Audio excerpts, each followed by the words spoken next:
William Hill, the home of betting.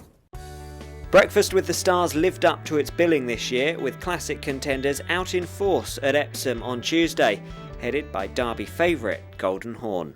Yeah, he was fine order here. Did a little breeze on Saturday on his own and came here and seemed to enjoy himself. You know, it wasn't anything searching today. It was having a feel of the track, but I'm happy with the horse. And how hard a decision was it to supplement him for the race after the Dante? It was the owner's decision, and I think, in fairness to him, he's a great sportsman. He wanted to quite correctly see how the horse came out of the race, how he was, just like you've asked. And once he was happy with that, he was quite bold and wanting to get on and supplement. But he wasn't going to be pushed on the spot, and I don't blame him. He knows his pedigrees, and he wanted to see how the horse was. I think one of his attributes is he relaxes so well, as Frankie has made clear, and I think that helps you to stay beyond your pedigree sometimes. There are no hiding places around here, and I think Aidan will make sure there's a proper pace. And I think you'll have to get every inch of the trip. And Jack Hobbs, will he go for Epsom? Yeah, I mean, the ground was good ground, slightly on the far side down the hill, but it was good ground. He handled it very well. He just doesn't want firm, that's all. And it did dry up a bit at York for him, and he was stacked 3 wide all the way. But I'm very happy with his little half 3/4 speed here today, and William got a good feel of him and said he handled the hill and Tattenham Corner well. So we came here for experience. Both these horses have only had 3 races, you know, so that's not a lot of racing experience. So coming here today was a help. And you'd said after the Dante Jack Hobbs was a little bit babyish still. Has he matured since then? Well, I think he was more together today.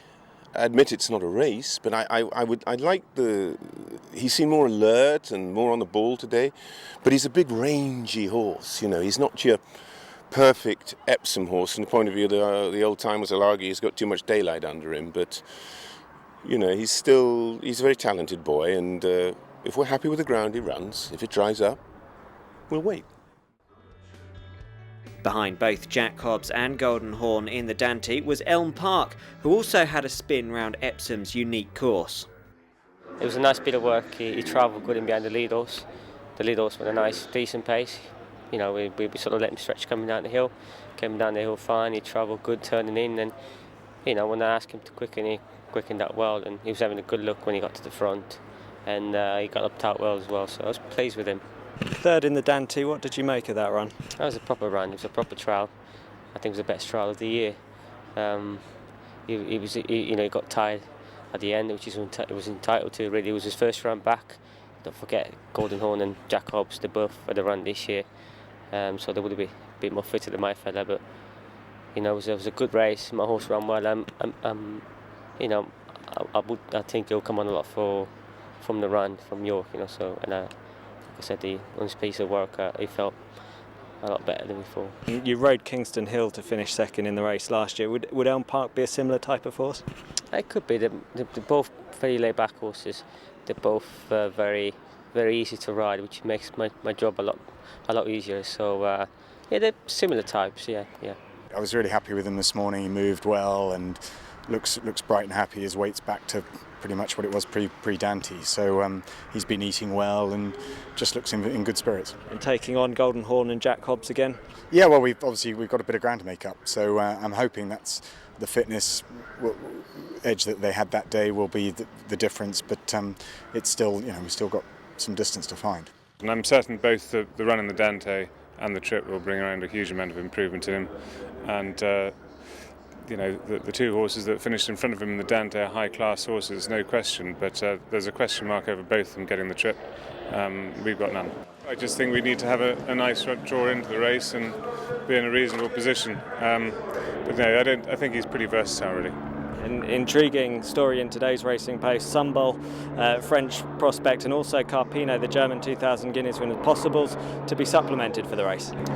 I mean, all options are open at the moment. Obviously, if they don't come here, they'll run in their respective derbies. They're both very high-class horses. Carpino yesterday was staggeringly impressive, as to be fair was Sunbol and Saint-Cloud previously. Both are guaranteed to get the trip. You know, we'll make the decision at the last possible moment in conjunction with the trainers, and it would certainly give Andrea a big headache if they were to all turn up, because he's a big fan of all 3. Has it surprised you how well those 2 have progressed? Is that why they weren't in the race beforehand? Yes, I think certainly with Sumbal. Early on, he was beating what looked like ordinary fields very easily, but he's continued to progress, and then his work recently has marked him out as being top draw. I'll be absolutely honest and say I probably dropped the ball there because we never thought he was going to be that good, but now he looks better and better every day. And the horse in Germany we only bought lately, so we bought him before he had his first run this year. And by that point it was we wanted to just suck it and see, and again he couldn't have been more impressive. It'd be quite nice to come home with 3 derbies rather than have all our 3 in one, but equally it's lovely to be in a position where we've got live chances. Are they ground dependent? Sumbal certainly would want it like it is today at worst. If it was good firm, I wouldn't want to run him here, I'm sure the trainer wouldn't. The other horse I think will go on absolutely anything. He's completely versatile, travels very well. He won on good firm yesterday and he's won on soft, so I wouldn't have any problem going on any ground with him. I think he could be really quite special. Aidan OBrien has won the last 3 derbies, and this year's team from Ballydoyle includes Chester Vase winner Hans Holbein and Lingfield trial hero Kilimanjaro. He's in good order, training well with this race in mind. Obviously he had 2 races in quick succession, having run in Dundalk, and then 10 days later over to Lingfield to run in the Derby trial there, where we were very happy with his performance. And has he progressed again since then? Yeah, the team at home generally tend to feel he has, and as I say, he's come out of the race well, and so definitely earns his place here. And you've used Chester as a stepping stone before for horses on to Epsom. Hans Holbein, were you impressed by that performance? Yeah, personally I was, to be honest with you. I was obviously present at Chess and Lingfield, but Ryan got a very good feel from him. Obviously we wanted to make sure he was going to stay the trip, which was not really in any doubt on the pedigree, but he acted around there well and did everything that was asked of him. Of course the form has been slightly franked with the second going on and winning the cocked hat the other day. And with both of those horses, they're guaranteed stayers, whereas if you look at the lineup this year, there are a few doubtful stayers towards the head of the market. Yeah, there are. I won't disagree with that. The doubts have been eliminated with our team. Hans Holbein in particular being very closely related to San Frontier. Interestingly, with Kilimanjaro, out of a Dalikani mare from the family of a couple of horses we raced, Philly Wonderfully and Mars, and then from the family of Invincible Spirit. So there is a decent amount of speed in the page, but there isn't any doubt after his performance in Lingfield that he's going to get the trip.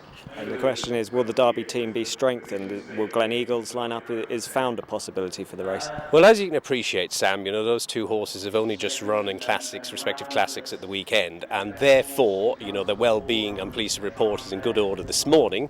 But Aidan's going to have to sort out their training regime during the week, so it's very difficult to make a firm decision until he's had the opportunity of speaking with the owners, seeing how they're training, and then it'll be nearer to the weekend before we can make any decision. But assuming Found has come out of the race well, is the plan Epsom either for the Oaks or the Derby?